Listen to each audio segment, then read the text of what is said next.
Welcome back to the Rugby Rundown, a weekly news show with Jan de Koning. And Jan, the Bulls finally confirmed the news of 7 new signings, or 8, I think. Most importantly of them, Curwin Bosch. And you and I had raised an eyebrow a month ago when we first heard about this. What's your take on that? Well, the fact that we knew that it was most likely going to happen, so I can't say I'm surprised. Maybe puzzled still, but also then again, I mean, there's such great examples, and I think the one thing I want to touch on, I'll get to that now, is the reason why I think this might just be a good thing for the Bulls, and why it's not such a bad thing. You mentioned that he, Bath wanted him, so that already tells you that it's not just the Bulls that saw something in him. And we know his problems he had at the Sharks. He dropped down in a pecking order and he didn't feel comfortable at fullback. And now suddenly he comes back and he's a fullback come fly off. But I think the example I want to use is Percy Montgomery. Percy Montgomery was just as vilified when he was in South Africa. And he was already a Springbok, but the people, he's one of those players that people love to hate. And then Percy went away, played for Newport, and he came back a far more mature player, and he became South Africa's biggest point scorer of all time. So he came back a different player. And sometimes these players have got obvious talent. I mean, we know they've got talent. They're just not living up to their promise or the early promise. And I think this could be another case. I don't want to say he's the next Percy Montgomery, but I think this could be a classic case of a player that had to go away, go learn something from other coaches, play in a different competition, experience a different culture, and now come back. Now he might just be that classic player. And I think the Bulls, we all know that Willie is not going to go on forever. So Willie le Roux is going to be, by the way, we must speak about Willie le Roux just now as well.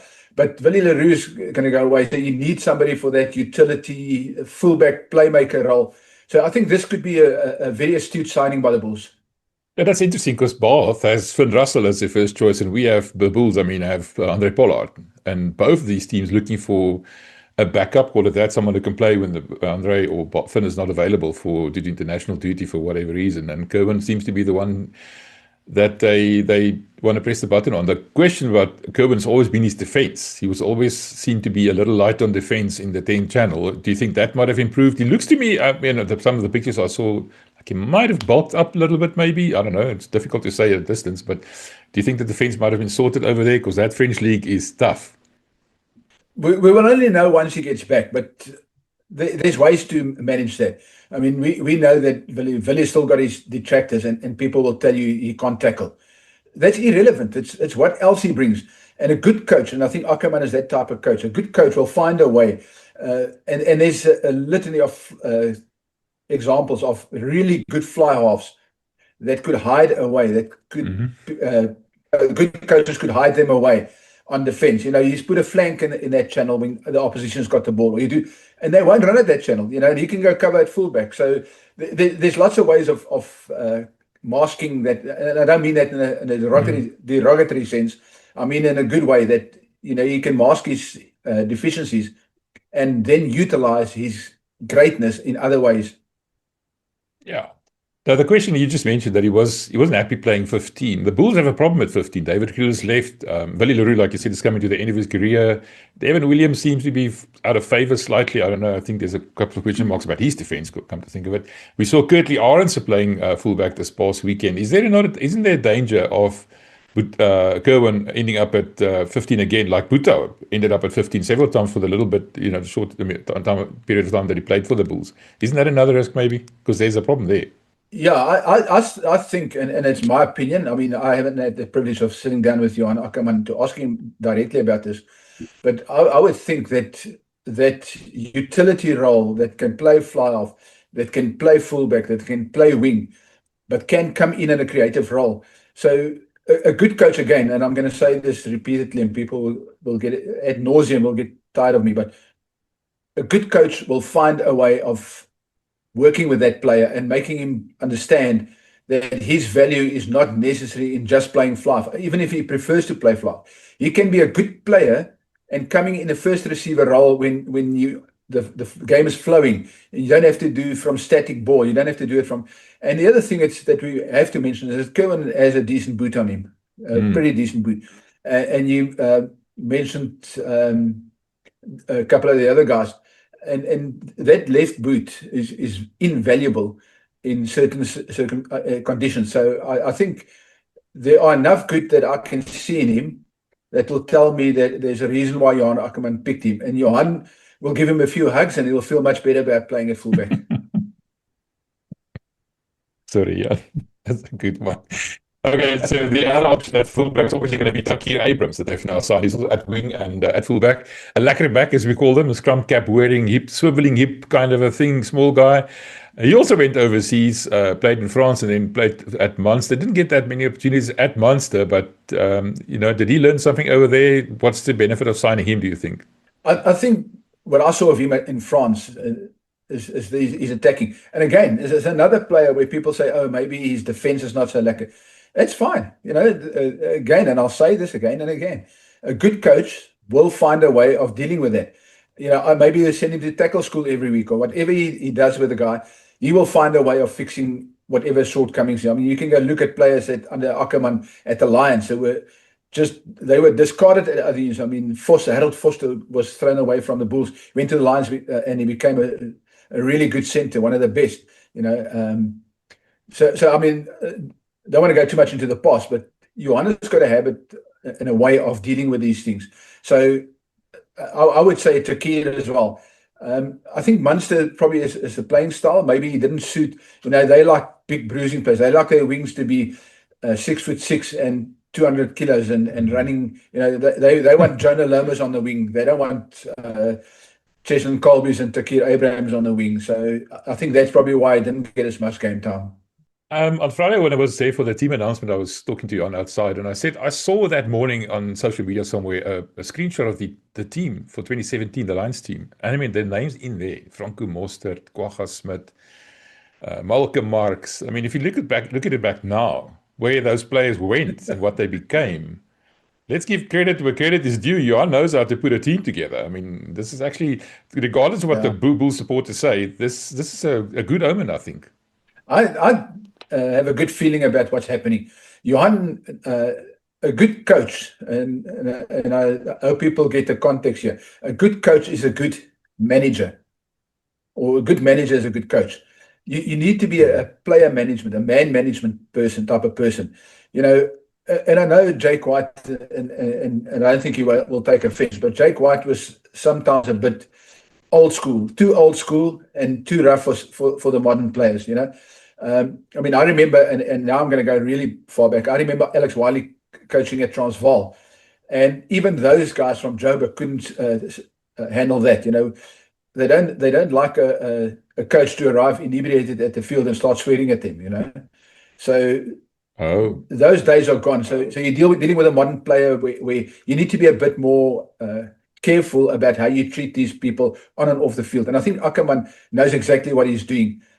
We all know him as a really hard, tough lock and a good Springbok lock and a really good player at the Bulls and stuff. But I just think as a personality, and I think maybe MBS, sorry if I don't want to put religion into them, but Johan is based in Christianity, and I've liked the way that he was open about it.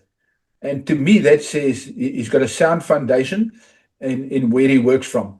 And once you've got that, if you understand how to deal with people, that personality that you speak with, the type of person that he is, when he then speaks to you one-on-one, or he tells you something that you're doing wrong, you will listen, because he doesn't have to shout and swear at you. He's going to look you in the eyes and tell you, Jan, not again. And you will know that he means business. So I think that's the beauty about Johan Ackermann. And look, I mean, maybe I was privileged to sit in a few press conferences with him, and I understand his personality, but I just think his base, his grounding is super, and that's what makes him such a good man manager. One of the people I look up to, during my life, a guy like Richard Branson, who always used to say that he's successful because he surrounded himself with people who are smarter than he is, or better at certain things than he is. And I think Johan is a classic example of that. Neil the Brain coming in has made a huge difference. Jean Tiede is an excellent defense coach. Werner Creer is an excellent scrum coach. The conditioning, everybody else, everybody around them, you can see that. And I saw for myself that week I was with the Bulls how good a man manager Johan Ackermann actually is. And I also saw I've seen the growth that Johan has undergone since he took the job. I saw him that first day and he was like a deer in the headlights. What happened? And it was a big job and it was a bit overwhelming, and now he's grown into it now that he's found his feet, and look where the Bulls are, potentially on track for a home semi-final if things go the way we want them to go. I agree with you. No, it's absolutely brilliant. Yeah, I mean, before we go on, I mean, here's Johan. We talk about Johan and the players he's getting in, and we touched earlier on Willie Leroux. And we can't go not mentioning Willie. On Saturday, he will play his 400th first-class game. That's insane. If you think, and Willie is one of those players, just like Takira's going to have his detractors. It's like Kerwin Bosch has his detractors. Willie's got a lot of detractors. But those are people, I believe, that don't understand the game. If you've watched Willie Leroux, I mean, I want to take you back to the 2019 World Cup final. That play that set up Mapimpi's try. The drifting. I mean, the play was going on the right-hand side of the field, and suddenly you see Willie drifting. It's like he's drifting away from the place, and the next minute the ball comes back, and there's Willie setting up a play, and Am kicked a grubber and collected it, and I mean not the grubber, it was a chip kick that went, and Am collected it and offloaded to Mapimpi, and that setup was the vision that Willie had 4 or 5 seconds earlier. While the play was going on, everybody else was seeing it, and something I did an article earlier that went live today. His vision of reading shifting defenses. That's the best phrase to use. His vision to read shifting defenses. The moment he did that, he knew where the space was going to be because he saw the defense move, and that beauty of that reading the game. And I think people underestimate that. So, am I a Willie Leroux fan? Massive fan, but because of the sheer brazen talent. When I saw him first, I quoted Eugene Eloff, who was a guy who found him in France. He was looking for a fly off at Boland. 2011, he's looking for a fly off at Boland. Somebody said, there's a young guy in France that wants to come back to South Africa. And then Eugene looked at a couple of videos of Willie and he said, that's the guy I want. He said to Willie, carte blanche, you do what you do. That season, 2011, Boland scored average of 7 tries per match. And in the final, when they beat the EP Elephants, I can't even remember, they were still called EP Elephants or EP Kings or whatever they were called back then. A team that had Luke Watson and players like that in. They put more than 40 points past the EP team and scored 9 tries. And that was Willie at fly-off. So if people ever want to wonder why Willie can play fly-off, he started out as a fly-off with great vision. Moved to fullback, played on the wing, but that vision didn't leave him. And he uses that vision. That's why he can come into the first receiver role and create and sometimes do overlaps and do passes and do kicks. They don't all come off. But more than often than not, in the big moments, they do come off. On that subject tonight, Paul Roos is honouring Willie Leroux. We're also talking to Edgar Rathbone later today, and he's going to attend that. So I'm aware of it. So well done, Willie. I mean, what an exceptional player. Like you said, 400 matches is insane. I mean, we thought Dion Fourie played a lot of matches. Willie Leroux is even better. So even more. So yeah, that's what. So I'm going to put the link to your article on Rugby 365 down in the description if people want to go read it. So it's a very good article. Thank you. Let's get back to the Bulls signings. They seem to have raided the Sharks a little bit. Quite a few of the Sharks players coming across. The most important one of those is a prop to replace Wilco Louw. I don't really know much about him. What do you know? Let me just find his name again because I cannot remember it ever. But one day, Ndanda, probably I'll remember it in the future quite a bit more because I'm sure that they signed him with a reason. What do you know about him? As much as you do. I actually saw his name and I had to go research what he. So it's one of those players. And I want to go back to what I said much earlier about Johan Ackermann. Here's a player who nobody knows much about. He's on the fringes, and Johan Ackermann says he's not getting enough game time. I like what that player's got. And we must remember he turned a number of props into Springboks at the Lions. He sees things in players that other people don't see. And he can bring the best out of them. So if Johan Ackerman likes that player, I think that's a good player.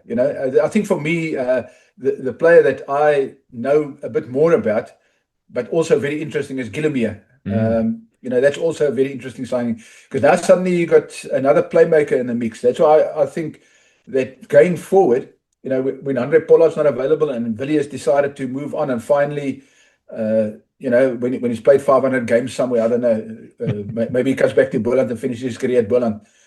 But that's a joke. So once that happens, you've got really good players like Bosch and Gillemere that can fill that gap, domestic level or URC level, especially those early season games when you need some really good creative players. And when you play in Pretoria on a December on a Saturday afternoon at 3:00 and it's 35 degrees, you need a player like that understands it and that can run and mesmerize the opposition. So I think it's some very astute signings. Some teams, and I think, and I don't mean to disparage the Sharks here, but when they took over, when the new owners, American owners, took over, they went for high profile. They've now admitted that maybe that approach was not the best approach. Sometimes those high profile players don't work for you because they're just never available. Yeah. And when they're available, they're injured. So like you look at Evan Etzebeth, what a wonderful player, what a great ambassador for the game and for South African rugby and Springbok rugby. The most capped Springbok of all time. Double World Cup winner. I mean, you can say everything you like. One thing is, when he was at the Stormers, he played more for the Springboks than he played for the Stormers. Now at the Sharks, he's playing more for the Springboks than he's playing at the Stormers. At the Sharks. And that's because he gives so much for the Springboks and for South Africa, for his country, that he carries some of that bruising and battered body into his domestic. And then that's when he doesn't get enough time, because now he's playing 12 months a year. And even though they say he's supposed to have this 6 weeks or 8 weeks in February and March is not enough, because he first of all, he's got to rest for 3 weeks, proper rest before, and then he can start with the gym work. So by the time he gets back, he still hasn't built up all the recovery. So, and that's a problem with a lot of Springboks. So to get back to Johan Ackerman, that's why it's an astute signings, because these are players that play for him and he can build him up during the times when his Springboks are not available. Yeah, that's an important point. They are Springbok quality, almost not quite there, maybe not there yet, or they have been there, like Andre Liebenberg, but they will be available. That's the most important thing. Then they will stay available. You don't have to, like we said last year, Johan joined in what was it, June, and he only met his Springboks for the first time somewhere in November, I think, if I remember correctly. I mean, that's ridiculous. December. Was December when he had his after the November. I remember asking. Yeah. It's ridiculous. I remember asking the question at the press conference, what is it like finally having all your Springboks here? I remember that was the first, ironically, the first day that they were arrived at Loftus, and he said, I finally could say hello to them and shake their hands, Yeah. That's the sad reality of it. So that puts it into context, So, I mean, another classic example is Marcel Coetzee, he was there already when Johan arrived. But you talk about Arno, I mean, Andrew. that Arno is going to be available for you. Andrew, sorry. Andrew. I'm talking about. Apologies.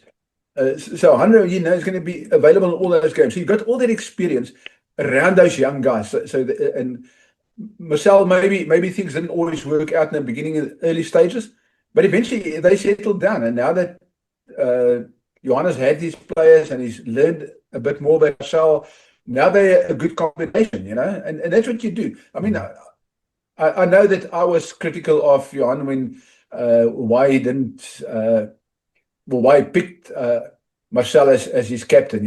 When you already had a club captain, we spoke about it, and the reality was the same. Another classic example was we had 1995, Tiaan Strauss. We had Tiaan Strauss, who was probably the best number 8 in the country. And we had Frans Opino, who was going to be the Springbok captain. And Keith Christie admitted, he said, I had to choose between my captain or Tiaan, there would be a conflict in the team if I picked Tiaan. That doesn't make Tiaan a bad person. It doesn't make... Keith selected who he thought was going to be the best for the team, or what was going to be the best for the team.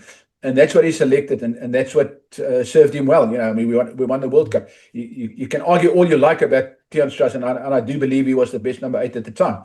But unfortunately, Kitch felt that wasn't going to suit the team. He needed a Frans Opino to win the World Cup, and that's what he got. Yeah, and 4 years later, Tiaan Strauss won the World Cup with Australia with the worst Australian accent ever. So, anyway, that's a story for Yeah. another day. Interestingly enough, what I really like about Andre Liebenberg is he took absolutely no nonsense from our little friend Henry Pollock this weekend, and that little Yeah. white fringe of his, I really enjoyed that little interaction. Thank you, Andrew. We all wanted to do that. Even Dwayne Vermeulen wanted to make a comeback to rugby just to go sort this little guy out. What did you see there? Yeah, yeah, because he is a bit. Look, I mean, I've seen that, and let's talk about Pollard. The chap's obviously got very good talent. He's got enormous talent, but he's believing his own hype at the moment. People like the fact that he was celebrating, and yes, I know it's a new era. People like the soccer celebrations, and the pressure and whatever gestures you want to show. So maybe I'm old school, and I'm never going to change. I just don't like that sort of wild celebrations. I remember and I don't want to go off the topic. I'll come back to Pollard now. When the Stormers has played, I think they played the Bulls at Newlands. They were still at Newlands, and one of the centers intercepted the ball and ran through and scored. And the next minute he did some really fancy, I think it's the Macarena or some dance behind the poles, some really fancy dance. And everybody jumped and celebrated, and it was a great try. And Dobson said afterwards, when I saw the dance, I knew we were going to lose this game, because you could see the attitude of the players.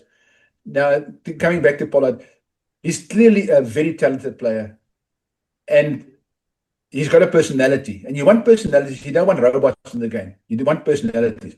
But there's a limit to what you can do. And at the weekend, the exact incident that you talked about is, the whistle is blown, and then he still start pushing players forward, and then run around and like gesture and the scrum off, even the scrum off bumped, and he pushed the scrum off, and then suddenly it was all on, and they wanted to. I promise you, if there wasn't 600 cameras on the ground, that would have been a immediate ruck, and Pollard would have got up with a bloody nose or something. Pollock, yeah, Jan, Pollock. Sorry, Pollard. Just so people don't get confused, we're not talking about Andre Pollard here. No, I'm talking about the blonde head that's not a Springbok. It never will be a Springbok. Never will be a Springbok. Thank goodness for that. I'm like you. I'm old school. I don't like that kind of attitude, that like cockiness. It's going to get beaten out of him one day soon, I'm sure, where we can't see it under the dark, where it's really dark, right under there. Anyway, let's just go finish talking about the rest of the signings. Hakeem Kunene, another fullback. Dylan Mart, Stormers, I know, tried very hard. I know what the Bulls had to do to get him, and it's not as much. We definitely didn't offer him double. I know that for a fact. And then at this Puma center, Sangu Gamlashi, I don't know anything about him. I think it's an outside center. But I'm more worried about the number 12 position, the inside center. Jan Serfontein, retired 2 years prematurely, 2 years before the expiry of his contract. Anything about the plans for the Bulls there that you know of? I mean, I expected something more maybe in terms of signings. That seems to me to be a bit of a problem. Well, as far as I know, Harold Foster is not going anywhere. He's not going to go play for the Springboks, so he's available. Yeah, but he's one guy. So no, I know. No, I'm joking. I think Gamlashi, and I'm talking under correction. Please correct me if I'm wrong. But didn't he play for Griquas first and then went to the Cheetahs? I have no idea. He plays for Pumas now. Yeah. Yeah, that's right. And then he went from Cheetahs to the Pumas, or maybe just Cheetahs and Pumas. But that's what happened with a lot of those players. They go to Jimmy and Nelspruit, and they get really good game time. They get good exposure, and then the people can see their qualities. Because remember, at some stage they will play Currie Cup against these big teams, and you will see them against quality players, and then you can say, okay, this guy's got some qualities. I can work with him. So yeah, who knows? And knowing Ackerman, he might be the player that he turns into an inside center. He might have the qualities that second playmaker at inside center. I bumped into Stephen Gans on Friday as well at Loftus, and I started talking to him about, does he prefer 12 or 13? He says he doesn't care. He loves both positions. He'll play in both of those positions, even though he is an inside center more or outside center. I can't remember which one, but he loves either. He just wants to play. That's the biggest thing. Yeah. And the Bulls signed a couple of other players. Dimitri Rasmus, for example, I had a chat with him as well. I've spoken to Gigan Johannes. He played fly-off again for the under-23s. So there's the pantry is actually quite full quite exciting. But then they, Yeah. Curtly Arends are leaving, and the likes. Yeah, there is a bit of an exodus, but good replacements coming in. I'm happy with the place where the Bulls are at. Your overall impression, do you think? Yeah, no, I think it's good signings. I think it's a good indication as to where they're heading.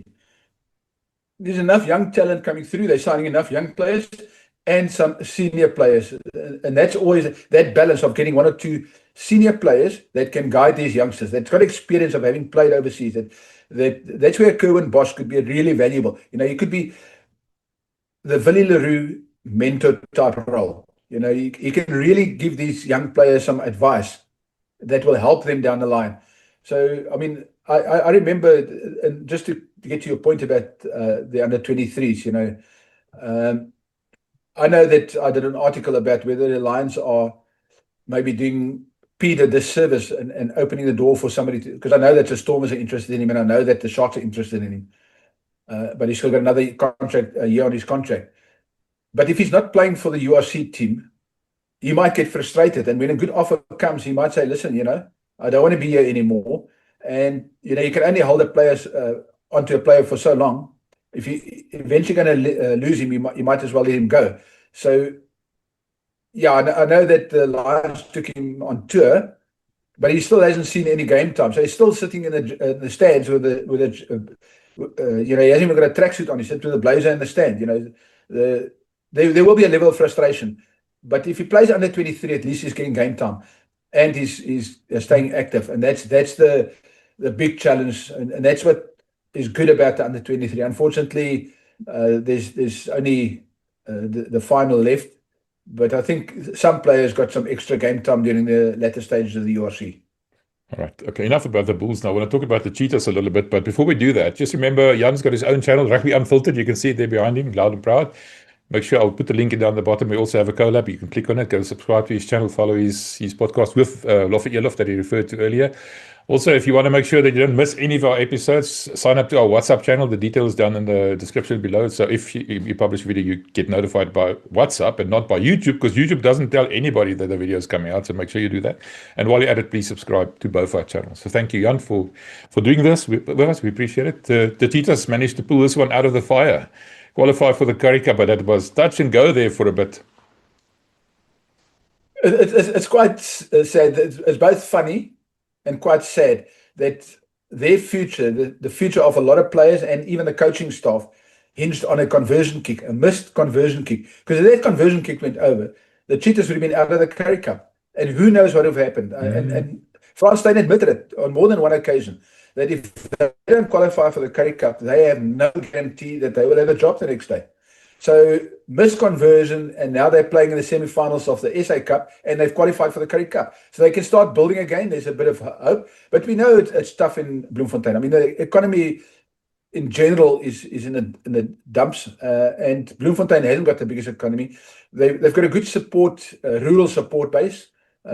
Farmers and that sort of stuff, and there's some businessmen. Somebody asked me the other day if I still know whether Trotskys are, Boet Trotsky and his, whether they still support the Cheetahs, and I don't think they're alive anymore. No, they're not. So, yeah, it's not to make you laugh about, but that's been a while. Yeah. Yeah, so people want to know where are they, why they, and that's the reality. Is those kind of supporters that made sure that the benefactors is a better name. The benefactors that made sure the Cheetahs had money in the bank, they're no longer there. So that's why recently they had to go and reach into or beg from the, it's almost like having those car boats at the robots, go stand at the robot with the car boat. I need to support my kids. I've got a wife and 4 kids, or 10 wives and 100 kids, or whatever. Please, I need some money. And that's what they did. They got 10 separate companies that bailed them out. So hopefully now they can get body support. They've got, and hopefully I don't know if the URC thing is going to materialize, because I mean we also got that a Black Lion from Georgia that's put their hands up for a possible URC place, and we know there's a English club, a team that's interested in joining the URC, although that might be a stretch too far. I'm not sure if it's wise to take a second division English club into the URC. No. We might go the way of we had the Sunwolves in Japan. Everybody has to trip out there to Japan every now and then to go play a game, and it's, it just becomes too cumbersome. So, but yeah, hopefully the Cheetahs get a look in either Super Rugby or URC, and they finally get to build a proper future. And I know that I won't be popular at SA Rugby, but they really treated the Cheetahs like the stepchild, the bad stepchild, and Cheetahs got done on more, because the Cheetahs were the ones that started opening their door by going to play in the Pro 14. They did a lot of work there, and then SA Rugby stepped in and sorted everything out, and now we're in the URC, and it's a European competition. So I just felt, or still feel, that maybe we owe the Cheetahs a big debt of gratitude, and definitely some assistance to make sure they don't disappear, because they were on the brink, or they are on the brink of disappearing if they don't improve, and they keep losing players because they just don't have the money. There's no finances in Bloemfontein that can compete. Even, I mean, when Kimberley and Nelspruit has bigger budgets than Bloemfontein, then there's a problem. Yeah, I know. I hear you. Okay. Right. Let's talk about the All Blacks quickly. The greatest rivalry to the end of the year, or later in this year. I mean, it's building up to it. And Dave Rennie been appointed. That's a big thing. I think it's a bad thing for South Africa, because he knows how to beat us. We talked about this before. He beat us with the Australians. I mean, really, even with Snorgate, when Faf de Klerk touched, what's his name, mustache there? Nick White's mustache. Yeah, but the point is, Dave Rennie is the one guy we didn't want the All Blacks coach to be, and he is now. So that's a problem. And now Graham Henry is going to be involved there as well as a selector. That's an interesting thing. I didn't even know they have selectors anymore. How does that work? I mean, that's actually, they getting back together. I think, I think they've always had selectors, but I think those selectors are more like advisors. I mean, they will sit around with him and he'll say, this is why I want this player, these players, and maybe they have an influence. I'm not exactly quite sure, because I mean, we're not privy to their boardroom discussions. But I know that they've always had selectors. It's the one thing we until a few years ago, until Rassie came back and took over, we had also had a selection panel for the Springboks. I think under Alistair, we still had a selection. I think Peter Jooste was still head of the selection panel in some form or another. So it's very interesting. I think Graham Henry will do more than just selecting a few teams. He might be standing on the sideline, casting an eagle eye over the All Blacks, and maybe whisper in a few ears, because he's been around the block a few times. Yeah, he won a World Cup, make no mistake. I mean, he's like you said, he knows how to do things. Now, I'm excited. I can't wait for this All Black tour to start. I mean, it's going to probably be the highlight, apart from the World Cup next year, but the highlight of the rugby season. And it's going to be every 4 years. Can't wait for that. So, yeah, anyway, Jan, we've talked about the Bulls mostly, but we've run out of time. So thank you for making time for me. Appreciate it, as always. And we had a bit of a couple of things happening in our lives that put a pay to some episodes in the recent past. But all sorted out now. All settled in and back to normal. Absolutely, yeah. And it's always a pleasure, Mbia. I love chatting rugby. And, yeah, let's keep going and let's keep growing.